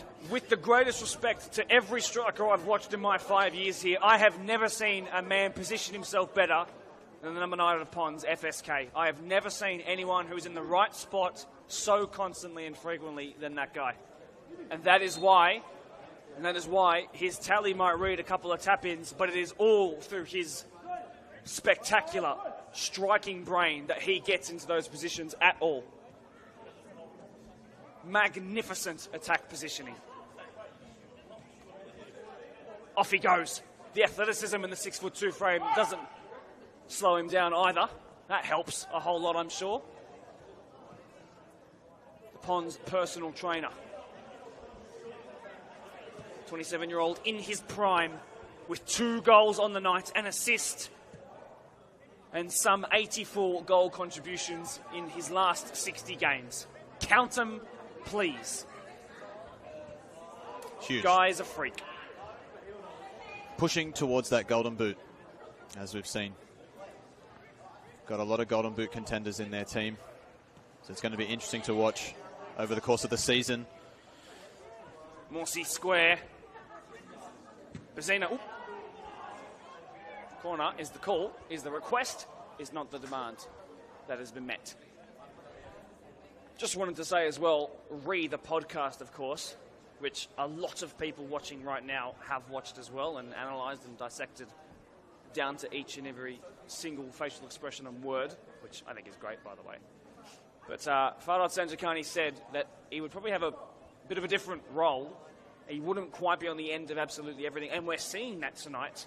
He is not the only striking, attacking outlet in the box to aim for. We've seen plenty of goals scored by Skura, for example, whose tally did go down last year, but is going back up this year. But tonight, though, considering the limited chances by comparison to last year, the fact he's got 2 goals... Yeah, massive. Like you said, the goals have been shared around tonight. 4 different goal scorers from them. But him to still manage to get onto 2 of them, cool, calm finishes, it just goes to show that these players really, really know what they're doing to find the back of the net. Morsey, the younger of the 2, whipped in, delivered in, cleared away. Avery was there. Blakeford, nope, got it wrong. Sounded like a little nip there. The Workers players looking for that for a corner. May have just been boots clashing together. So, of course, Marion will meet Eastern Creek in the Green Derby tomorrow at 1 p.m. That is on a Sunday, yes, in fact. So be prepared for that. You can go and head out to Harvey Park and watch that. Premier League on a Sunday. Who would have thought?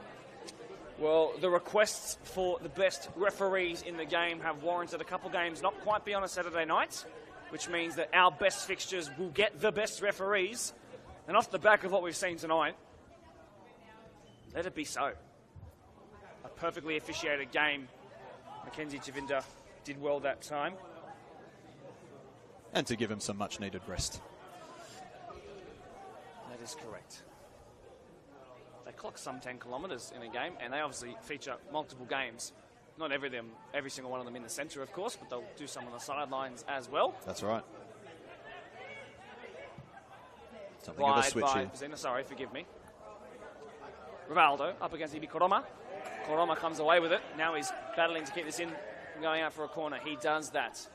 Strong by Rivaldo, but he lost his footing. This is good to watch here. This could result in a bit of a push and shove. It doesn't, though. They both keep their heads.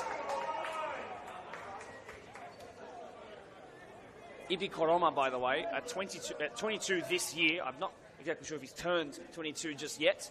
He was only 21s eligible up until last year, so he's such a young guy. Naturally a winger. Playing as a fullback against wingers today, like Chris Wicks and Rivaldo's come on, and he's done super well. He's actually going to make his way off right now. What do you have to say to a 22-year-old who's played so well at fullback?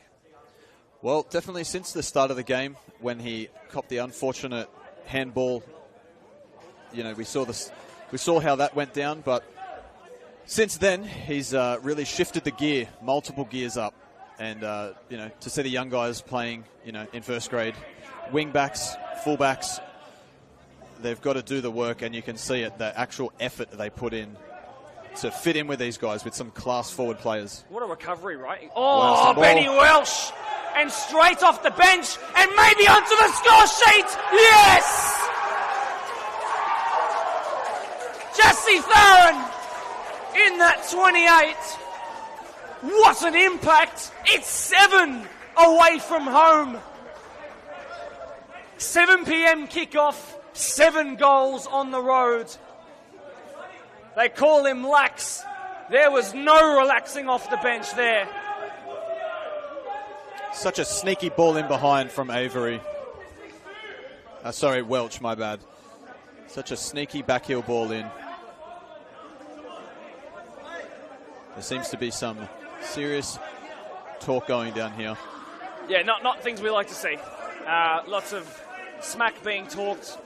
Lots of egos that have been bruised today. Matty Hubbard being the one who comes across to speak to his old clubmate in Rivaldo, who's obviously heard something from the crowd he doesn't like. Let's not speculate any further than we need to. let the officials out there handle the situation and encourage people around the grounds to keep their mouths shut, unless you have something encouraging to say.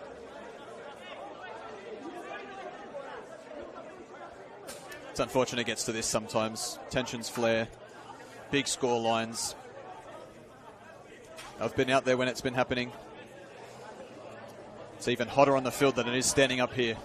Sometimes I'm glad I'm standing up here at this point. Coaches coming together, having a word of it too. Don't take your eyes off this for a second. UFC might be on tomorrow. Shake of the hand between the two, that's great to see.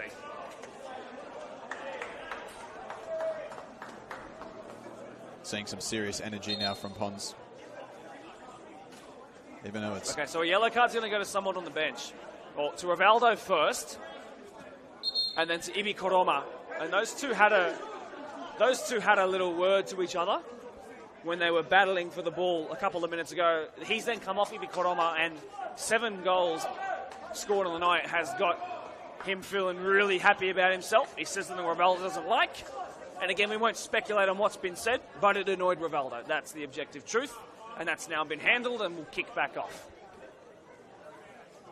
And thankfully, it was kept at just the 2 cautions. Don't think I was expecting 9 goals tonight across the board. Well, I mean, 12 was scored here in a match of the round once. You were part of that. Yes. I got to come on for a little assist towards the back end to help Nick Jovic score his first goal in first grade. I'm sorry, your former team are almost looking like they're trying to concede goals at the moment. I cannot see a midfield line. They are being absolutely run ragged. There is far less energy in their boots, whether it's been sapped out of them with the momentum of the game or they're not fit enough. They're not showing enough fight right now. Need to sharpen up right now because they're making a bit of a fool of themselves on the match of the round right now, and they need to keep this the way it is. It cannot get any worse than this. Workers looking to find a 3rd goal for themselves in the match, given away. And the most recent goal scorer on the night will keep it in brilliantly. That was not out. That looked dead on the line. Small mistake. Of course, the assistant referee is right on the line, so he may have seen it go over before the touch. Obviously got a better angle than we do. Yes, definitely. Looks right on it for me. Just thinking of Japan and Spain of that World Cup. Mine should have been Germany. Forgive me. My football brain's been worked pretty hard today. Unfortunately, I find myself saying that Workers have 15 minutes left to go in this game. There'll be some added on too. I hope there's not, really. There's no point. Goal difference might come into the season table at the end of the season, I should say, but let's get Workers out of here. Yeah, not looking too pretty at the moment. It's definitely very difficult to stand up here and be watching, but... I know a lot of things that I've said this year on podcasts and live streams have been clipped up particularly, but I called Workers potential 3rd place team with Pons underneath them this year. That is looking like a meteoric mistake. And I think when I said that Workers looked like they were ready to take the next step, at least off the back of this performance, which is a harrowing result, unfortunately, I don't believe what they told me this week on the podcast. I need to see more than this. This is a pretty sad day for those in pink. Yes. Obviously, a lot of this has to do with the fact that I really do think a lot of what's happened in this second half is down to the fact that they went down by 2 goals in the first. Had that have stayed within a 1-goal game, this could have been a really different game on the balance of motivation and momentum. But it hasn't appeared that way. And off they go again. And still 12 minutes to go. Welsh in the box. Farhad Sanjakani there. Up against Chris Dalkeith. He's done really well, the latter. And now he'll launch a counter-attack. He's always solid, Chris. Morsey turning, shirt pulled, yellow. Yeah, slowing the game down. Slowing the game down just there again.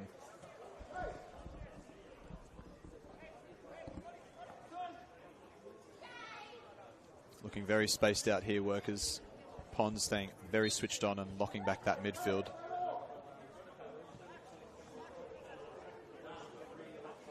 Forward, Morsey. Badat, easy. Connor Gilbert, easiest of the night.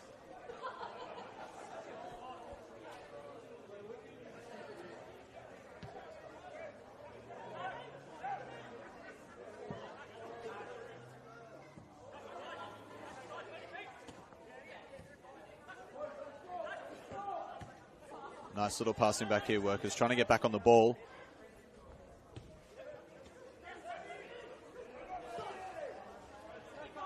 Chavinda always had to step on FSK there.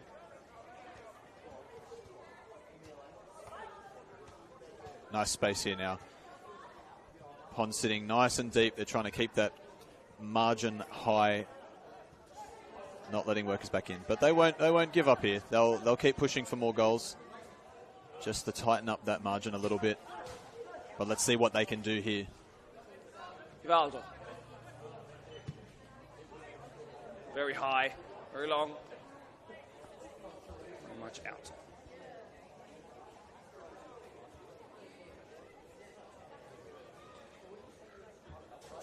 We have targets in there, no major targets, but sometimes a flailing ball in there might not come off the best.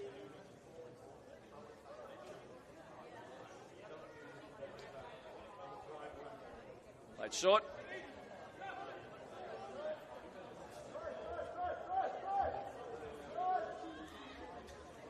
Yeah, lots of love in our Facebook and YouTube live chats. Lots of Ponds fans tuning in tonight. Hubbard being compared to Ramos. Nathan Atchinson, who's got an MCL injury, will be returning at the halfway point of the season in defence. A bit chirpy in the comments too. Good to see from the 24-year-old. Can't wait to have you back in the comp, mate. Oh, nicely done.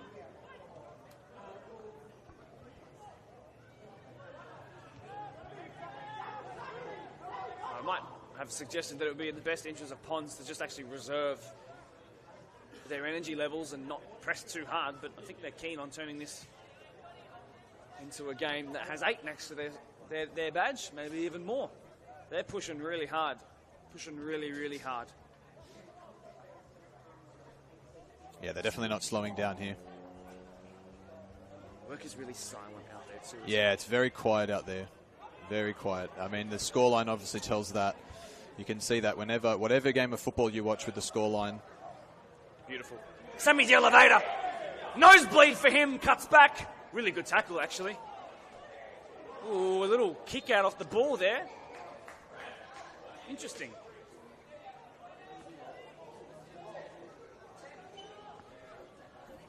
That looked a little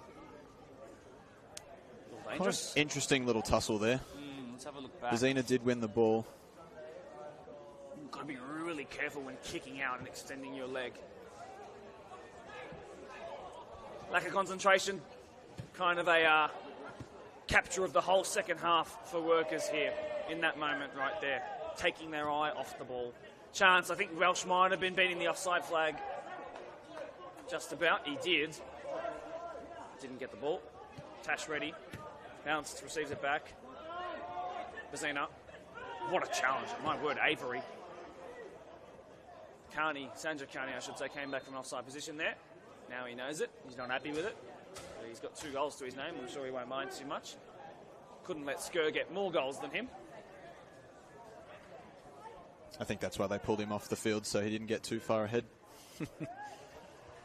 How good is this from Jason Eckford of Doonside, by the way? The goalkeeper comments, I've seen enough kick Souths out of the comp. Big statement. That's funny.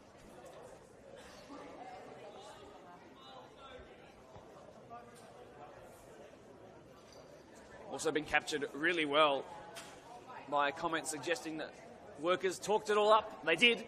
Ponds actually, uncharacteristic to the last couple of years and their appearances on the podcast, didn't really talk too much. They said they get what they deserve with their good performances, and they have shown.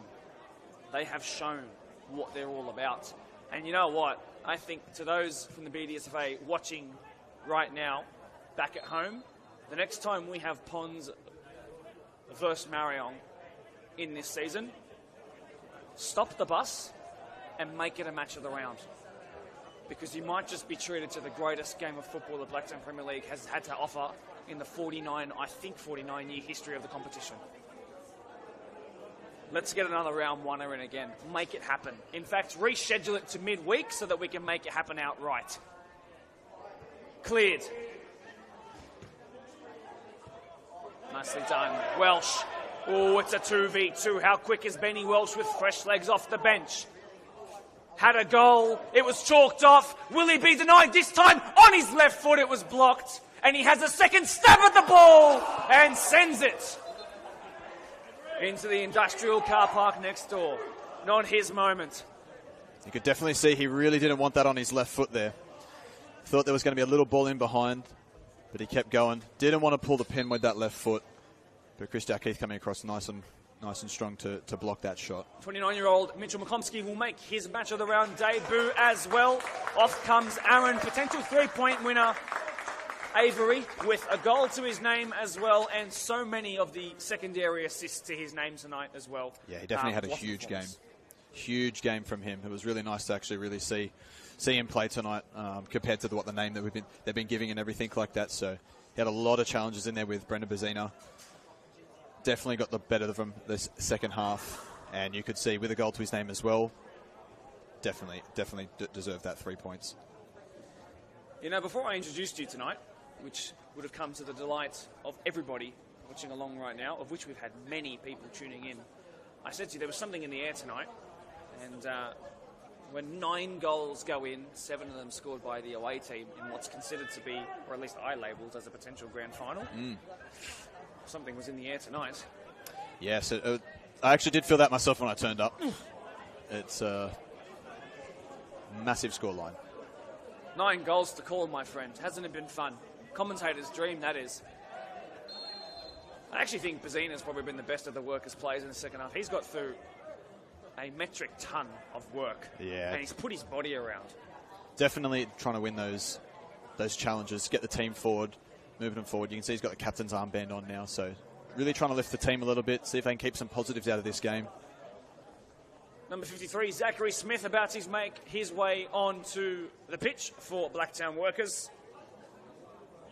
Tough game to come onto, but at least they can't blame it on you. And Chris definitely Dalkeith was dealing with the cramp just before he comes off. Don't get Zachary confused with Chris Wicks. They look very similar. Well, this is Karim Morsi, formerly a player for Ponds, turned coach after injury, back playing now. Delivery or shot, driven low, cleared away, Ponds survive.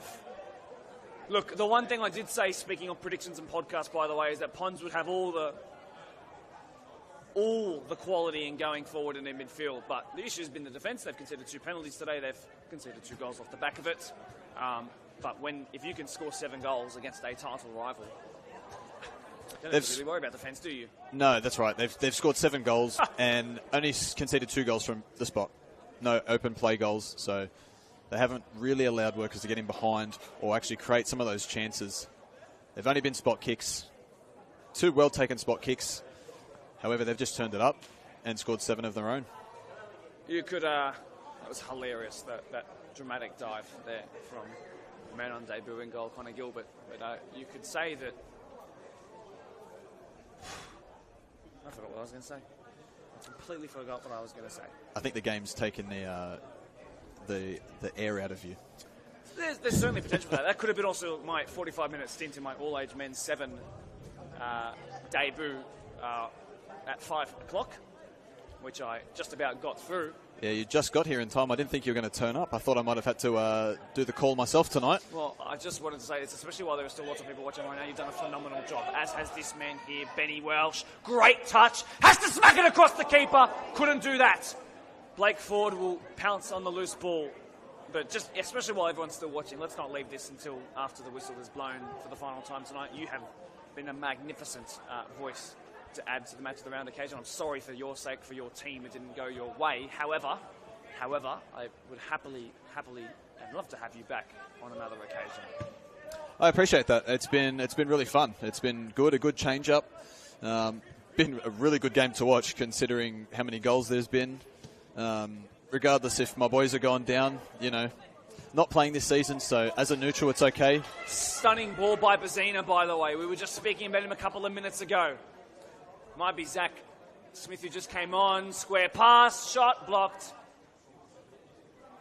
Enough to it. We're in the 90th minute now. Yep, enough to see that ball out there. Hubbard coming across, doing his usual commander rolls at the back. Cash ready out of the sky, poor touch. Makomsky, his first noticeable contribution of the match of the round with his small stint off the bench.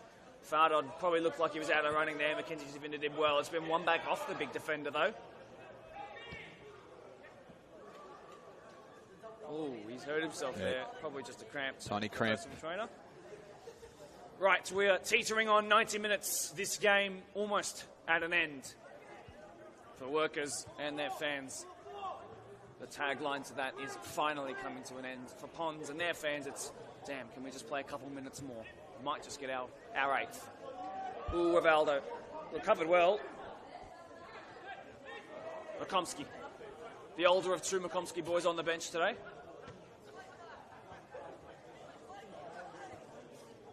Sister, of course, younger sister of the 2 players in the heart of the defence for the Western Sydney Wanderers girls. Ooh! Got to be careful, Rivaldi, on a yellow. Yeah, didn't want to cop another yellow. But the Ponds bench is really ripping him to it for that.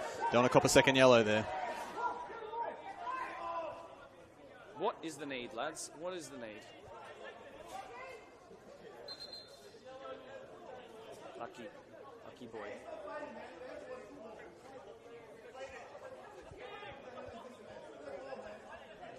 Excuse me, French, you've heard?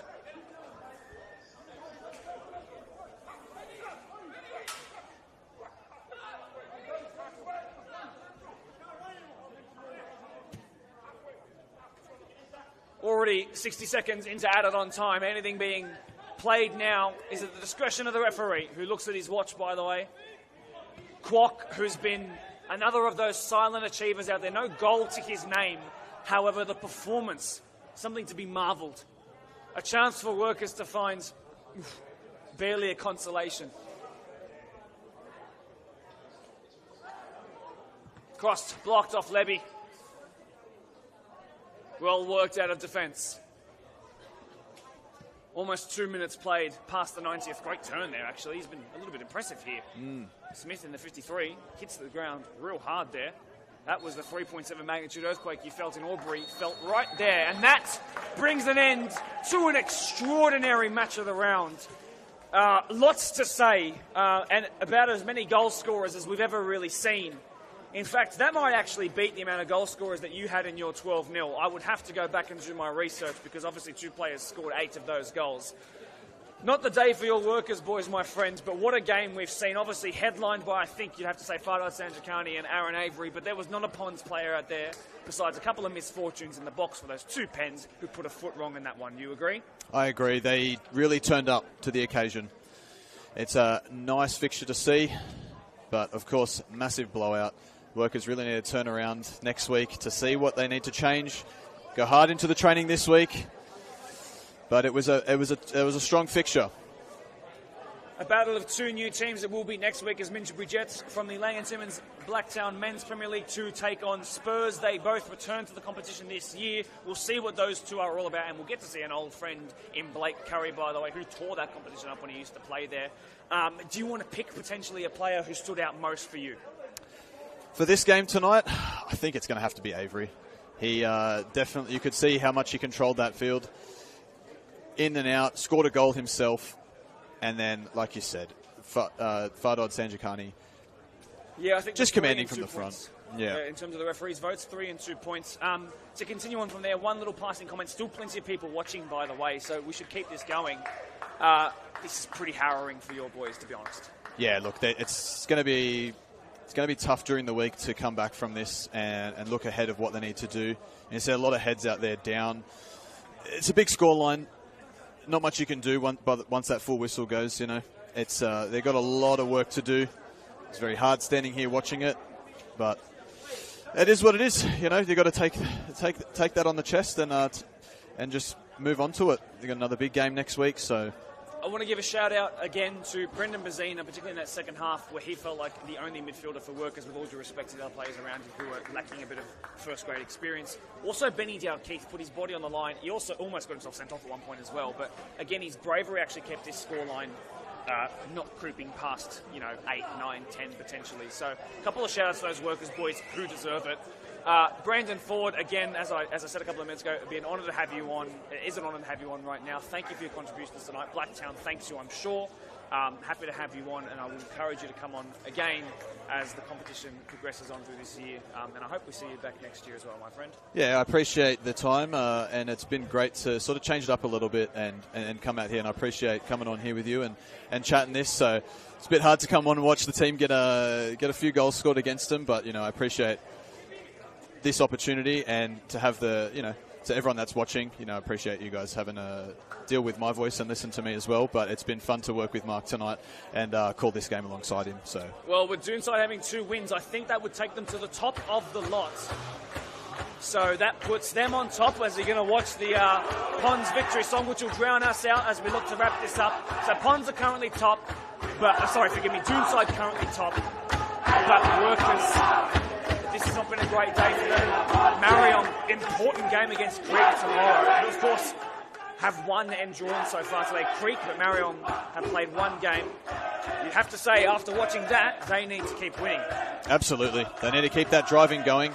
It's going to be interesting now having that fixture tomorrow. The guys having the fixture tomorrow are going to get to see what today's results were, so it will really drive them forward to go what they really need to do. So you could argue it might actually invigorate them to perform better tomorrow, Marion, as one of the title favourites. Absolutely. Knowing that the guys have scored 7 goals tonight, that could have happened back in that Marion game. You never know. So they really need to start putting some goals on there. But Creek have a good defence as well. They've had a win, and they've had a draw against the Quakers Juniors as well. So we'll see what happens. It'll be interesting to see the result from tomorrow and how the game plays out. Fardod Sanjakani picked up his 2nd and 3rd goal against Workers in just the 3 games he's played against them. Has also 2 assists to add to that as well. The game was opened up by Kwok. It was equalised by Ahmed Badat. And then they just went on a tear from there. Fardod got goals.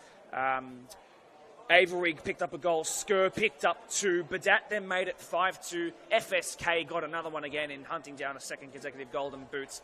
And then off the bench, by the way, in Lax. And he came up in that 28 jersey, and he finished it. My friend, let's call it a night. Thank you very much. Thank you very much for having me. It's been awesome. See you next time.